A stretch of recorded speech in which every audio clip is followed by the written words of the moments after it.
pirâmides? Bem, na aula de hoje nós vamos falar um pouco sobre esses três, mas também sobre outras características dessa grande civilização. Mas vamos iniciar desconstruindo um pouco sobre a localização de onde ficou, a civilização do Antigo Egito. Bem, quando a gente pensa numa grande civilização que perdurou séculos, a gente não pensa que pertenceu ao continente africano. Mas bem, o Antigo Egito, sim, foi localizado na África, nas margens do rio Nilo. Inclusive, uma das coisas que essas grandes civilizações antigas vão ter em comum é as margens de grandes rios, porque a água vai ser necessária para a prosperidade dessa civilização. A importância do rio Nilo, ela vai determinar o estilo de vida e economia da maioria da população egípcia, ok, galera? O estilo de vida que a gente fala é porque basicamente eles vão viver em dois períodos, os períodos da cheia do rio e da seca do rio. Quando o rio está em cheia, vai existir um tipo de trabalho em que eles vão ter que servir, que a gente vai explicar isso um pouquinho melhor lá na frente, eles vão ter que servir tributos em forma de trabalho nas construções de pirâmides e etc, nas cidades. E quando no período de seca, vai ser o trabalho da agricultura, a produção agrícola. Então, esse estilo de vida vai estar interligado também com a economia, A economia do Egito vai ser abundante, porque vão realizar diversas trocas comerciais por causa da agricultura, que vai permitir isso, além de ter um ponto estratégico do Mar Vermelho ali, perto da civilização egípcia. Aqui a gente tem um mapa para mostrar para vocês a localização do Antigo Egito, ok? Aqui a gente tem o Mar Vermelho, certo? E o Mar Mediterrâneo, que vai banhar tanto o continente africano e o continente asiático, ok? O Rio Nilo está aqui em azul, como vocês podem ver, e o Antigo Egito ficava à margem do Rio Nilo. Explicando um pouco mais sobre o Rio Nilo em si, porque ele vai ser tão abundante, o diferencial dele ali, em determinados meses vai acontecer períodos de chuva forte ali nessa região.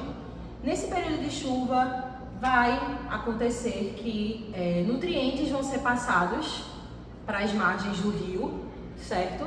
E no fim dessas chuvas, o momento de cheia do rio vai acabar, vai passar por um momento de seca, não seca de acabou chuvas, mas o rio vai recuar um pouco, certo? O rio recuando, a parte onde estavam as cheias vai estar cheio de sedimentos com diversos nutrientes para a agricultura, deixando com que a civilização egípcia tenha um local de agricultura, um solo extremamente fértil para poder cultivar diferentes tipos de alimentos. Sobre o trabalho, a forma de trabalho no Egito Antigo era um trabalho compulsório e servil, A população não pagava os tributos em moeda, em dinheiro, como a gente pensa hoje em dia quando a gente vai pagar um imposto, por exemplo, Então, eles pagavam por meios de construções na época de cheias nas cidades e nas épocas de seca, plantando na agricultura, Então, como é que funcionava? Vou explicar para vocês. Eles tinham que fazer construções na terra do faraó e dos funcionários do faraó, certo? E também plantar, cultivar na terra também do faraó e de seus funcionários. Uma parte do que eles plantavam, uma parte bem pequenininha, ficava para eles como uma forma de pagamento. Ainda assim que eles tivessem um pouco dessa parte, por exemplo, eles estavam plantando cevada, eles ficavam com 5% da cevada plantada, isso é um exemplo, tá? Esse 5% ficava para eles, mesmo que um pouco, ainda assim nos dias atuais, a gente fazendo o link com hoje, seria considerado um tipo de escravidão contemporânea, Sendo que, falando em escravidão, é importante a gente diferenciar esse trabalho compulsório com a escravidão, certo? A escravidão no Egito Antigo, ela acontecia, mas ela se dava por meio de escravos de guerra, certo?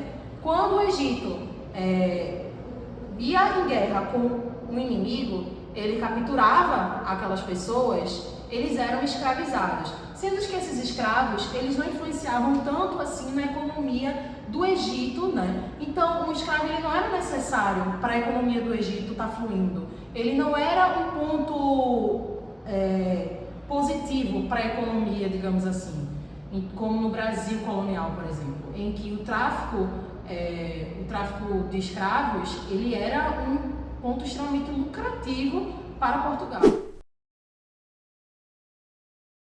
Um exemplo clássico que a gente remete demais ao Egito, né? As pirâmides, elas vão ser construídas, até hoje gera um pouco de teoria das conspirações, especialmente linkando das construções das pirâmides com a intervenção de alienígenas. Gente, é uma teoria bastante racista, ao mínimo da gente dizer. Por quê? As pirâmides são localizadas na África. Ninguém fala de alienígena quando a gente para pensar em uma construção na Europa, por exemplo, né? Mas as construções realizadas na África ou na América do Sul, por exemplo, quando a gente para os templos astecas, né? Incas, a gente também para perguntar como é que aquilo foi feito, né? De fato, os grandes blocos das pirâmides, né, egípcias eram pesadas, eram grandes, mas elas vão ser transportadas. Existem várias teorias plausíveis hoje em dia, né, de como esse transporte era realizado e feito, né? Mas de fato são maravilhas do mundo que até hoje estão aí, né? Agora a gente falando um pouco sobre a estratificação da sociedade, né? A gente fez aqui a representação de uma pirâmide, né? No topo daquela sociedade estava o faraó e a sua família, né? Obviamente. Abaixo do faraó vai estar os sacerdotes e os grandes burocratas. Abaixo deles vai estar os baixos burocratas. Quem são esses baixos burocratas? São os escribas e os comerciantes. E na base da pirâmide vai estar os camponeses e os escravos. Uma importante característica da civilização egípcia é o Estado teocrático. O que é um Estado teocrático? É um Estado em que a política e a religião se fundem, são a mesma coisa. Então, o faraó, ele é tanto um líder político como um líder religioso também. O faraó ele era visto como uma divindade, ele era o próprio Deus na terra, né? Então, ele vai representar a maior divindade egípcia ali naquele momento. A religião que estava presente, que era presente ali para eles, era no politeísmo. Eles vão ter diversos tipos de deuses diferentes, vão ter a presença de mais de um deus, certo?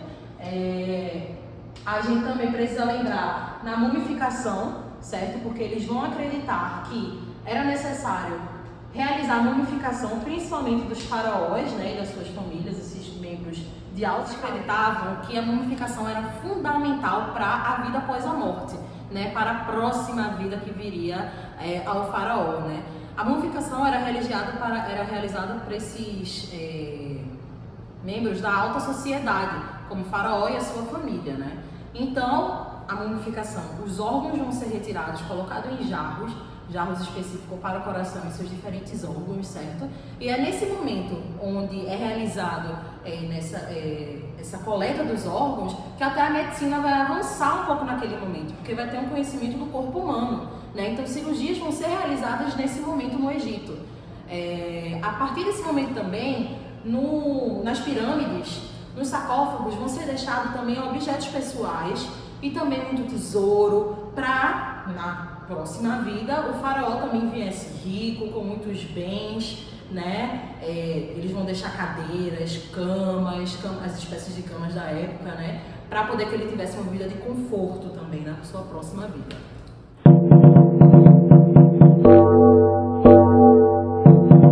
Agora, explicando um pouco mais o Egito de forma cronológica, a gente vai começar falando como ele era um pouquinho antes da unificação, né, do que a gente conhece como essa grande civilização que foi a civilização egípcia. Existia o Alto Egito e o Baixo Egito, certo? Até um certo cara aí chamado Menes, certo? Ele que era, né, o chefe político do Alto Egito, vai decidir unificar os dois, né, para poder formar o Antigo Egito, né? E em 3.200 a.C., ele vai unificar o Alto e o Baixo Egito, se tornando o primeiro faraó, dando início ao Antigo Império, que durou de 3.200 a.C. até 2.300 a.C. Gente, esse vai ser um período relativamente de estabilidade política, econômica, né, de fertilidade na agricultura também, né, para os egípcios. Menes vai ser com ele que nós vamos ver todas essas mudanças no trabalho compulsório, né, onde os impostos vão ser pagos por meio de trabalho. É ele que vai definir terras para o faraó, é ele que vai definir um estado teocrático. E outra coisa também importante é que o Baixo Egito ele era governado pelos funcionários de forma bem ramificada. Eram diversos, digamos assim, governadores, eram diversos funcionários trabalhando, governando ali. Era bem fragmentado. Com Menes, com a junção, com a unificação, esses funcionários do Baixo Egito vai passar a trabalhar em nome do faraó, certo? E também vão ganhar terras, né? São esses funcionários que a gente explicou no começo do trabalho, ali do trabalho compulsório, são nessas terras desses funcionários, que até então eram os líderes do Baixo Egito, que vão ganhar as terras que o faraó vai passar para eles também, certo? O fim do Antigo Império vai se dar por um momento de instabilidade ali política, certo? Pela fragmentação, vai começar a se fragmentar esses antigos funcionários, né? Antigos que eu digo assim, passa gerações, eles vão querer voltar ao que era antes do Baixo Império, né? E com isso vai se dar uma época de grande estabilidade política, econômica e também na agricultura, deixando o Egito propício a invasões, né, asiáticas. Então, perto ali do Rio Nilo vai começar a vir diversas invasões asiáticas, deixando o povo egípcio à mercê de outros povos. O Médio Império vai de 2000 a.C. a 1580 a.C. e vai ser um período que vai começar com o estabelecimento da unificação imperial. Vai ser um período também que vai ser marcado pela pressão por um poder descentralizado pela nobreza. A nobreza vai requerer isso, que vai ser apoiado também pelas massas camponesas, porque vai ser um período que vai ter uma grande inclusão das ciências, os ricos vão ficar mais ricos, então os camponeses vão sofrer muito com a pobreza. Então eles vão, né, querer uma descentralização, né, para poder ter melhorias ali na sua condição de vida, né? Toda essa pressão por parte desses funcionários, por parte das nobrezas, vai deixar com que o império novamente fique fragilizado e ocorra invasões estrangeiras, especificamente o domínio dos iscos, né? E o importante de falar deles, gente, é que eles vão utilizar aparatos que os egípcios não tinham, que eram novidades para eles, como cavalos e carros de guerra e armas mais resistentes. Vai ser novidades que vão acabar dando uma certa vantagem a esse povo e fazendo com que eles dominassem os egípcios. O império vai ser de 1580 a.C. a 525 a.C. E ele vai ser marcado inicialmente com a união dos egípcios contra o inimigo comum, que eram os iscos. Então eles vão se juntarem contra esse inimigo, criando um sentimento de identidade cultural muito forte, né? Vai ser um momento do apogeu da civilização egípcia, onde vai se ter um grande crescimento cultural. É nesse momento também que a gente vai ter a escravização dos hebreus, né, com uma forte expansão territorial dos egípcios. É nesse momento que a gente vai ver a civilização egípcia como uma civilização que vai estar ali mais partindo para invadir, para a guerra, né, do que antes, vista como nunca antes, né? Sendo que toda essa prosperidade, esses avanços, essas invasões, essas conquistas territoriais, vai ter um freio em 1100 a.C., né? O Egito vai começar a se dividir em dois reinos. Volta a divisão que a gente viu bem no comecinho, o Alto e o Baixo Império vai voltar, né? O Alto e o Baixo Egito vão voltar, né? E isso deixa o Egito fragilizado mais uma vez. Bom, pessoal, essa foi a aula sobre o Antigo Egito, né? Eu espero que vocês tenham gostado. Lembrando que esse é um assunto muito importante aí para os diversos vestibulares da vida. Quando cair, a gente se lembre muito da importância do Rio Nilo, né? E de todas essas características que juntam histórias e geografias juntas. Um beijo e até a próxima!